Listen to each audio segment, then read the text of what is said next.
আধা মুসলমানের জন্য জান্নাত নয়, পরিপূর্ণ মুসলমানের জন্য জান্নাত। নাম্বার 1, আমাদের ঈমানটাকে সুন্দর করতে হবে, শুদ্ধ করতে হবে। ঈমানে কোনো ভেজাল রাখা চলবে না, শিরক এবং কুফর থেকে, নিফাক থেকে ঈমানকে পাক রাখতে হবে। নাম্বার 2, 5 ওয়াক্ত নামাজকে জীবনের সবকিছুর উপরে গুরুত্ব দিতে হবে। প্রাণ থাকতে কখনো নামাজ ছুটতেই পারে না মুসলমানের। নাম্বার 3, আমরা কখনো কোনো মানুষের অধিকার নষ্ট করতে পারি না। সকল মানুষের, সকল প্রাণীর অধিকার আদায় করতে হবে, কারোর হক নষ্ট করা যাবে না।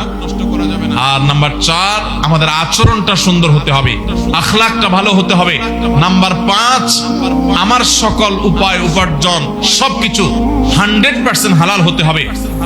হারামের লেশ যদি আসে তাহলে ওই যে নামাজ পড়লাম, আখলাক সুন্দর করলাম, কোনো কিছু লাভ হবে না, কারণ হারাম উপার্জনকারীর কোনো কিছু কোনো কাজে আসে না। এই 5টা গুণ অর্জন করার চেষ্টা করবো তো ইনশাআল্লাহ। 5 নম্বর, আমরা যদি পরিপূর্ণভাবে ইসলামে দাখিল হতে হয় তাহলে সেক্ষেত্রে আমাদের সকল ক্রিয়াকর্ম, সকল কিছু আল্লাহর জন্য, আল্লাহর সামনে নিবেদন করে দিতে হবে।